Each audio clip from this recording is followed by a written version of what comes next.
cœur des 60s, la marque britannique Aston Martin va connaître un essor d'envergure en produisant la DB5. Dans la foulée des succès sportifs de la DB4, ce modèle va en quelque sorte accélérer l'histoire, d'autant que cette DB5 va devenir l'une des voitures les plus mythiques du cinéma. Parée de gadgets les plus divers, elle permettra à l'agent secret James Bond, alias 007, de multiplier les aventures les plus improbables.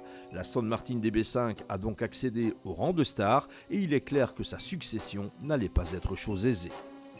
Aston Martin, marque synonyme de prestige et de sportivité. C'est en 1913 que Lionel Martin créait sa première voiture qui allait s'illustrer lors de la course d'Aston Clinton un an plus tard. Un succès qui donnait son nom à la marque, l'Aston de M. Martin, dont le célèbre logo ailé n'allait d'ailleurs apparaître qu'au début des années 30. Comme pour bien d'autres marques, l'histoire fut compliquée, à tel point qu'en 1947, Aston Martin fut racheté par l'industriel David Brown, dont différents modèles allaient porter ses initiales DB.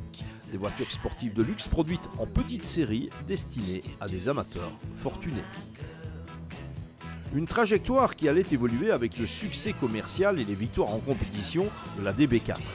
David Brown prenait alors conscience qu'il fallait désormais viser un public plus large au travers d'une meilleure promotion, ce que la DB5 lui permettra de concrétiser au-delà de toute espérance. Restait à confirmer la tendance rôle qui a échu à la DB6 que vous avez sous les yeux.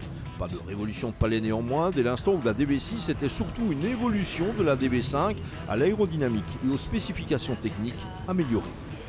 C'est le prototype MP219 qui allait servir de base à la production en série avant une présentation dans le cadre du London Motor Show en 1965.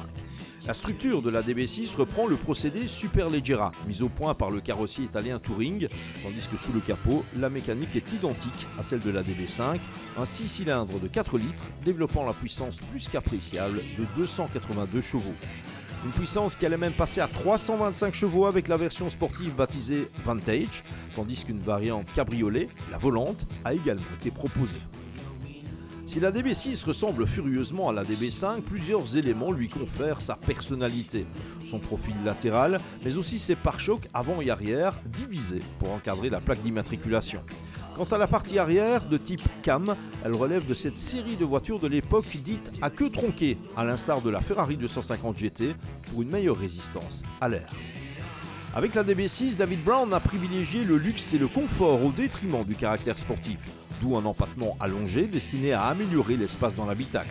Aston Martin cataloguait d'ailleurs sa DB6 de première voiture de grand tourisme à 4 places, la plus rapide de son segment. Et effectivement, le modèle s'impose comme cossu et confortable.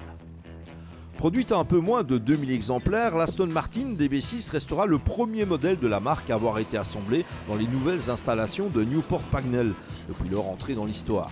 Signalons encore que la DB6 allait être suivie de la DBS, ultime Aston Martin a proposé une appellation DB avant 2007, année où la marque a renoué avec son prestigieux passé au travers de la DB9. La légende pouvait reprendre, mais avec ses DB4, DB5 et DB6, Aston Martin a clairement écrit le chapitre le plus prestigieux de son histoire.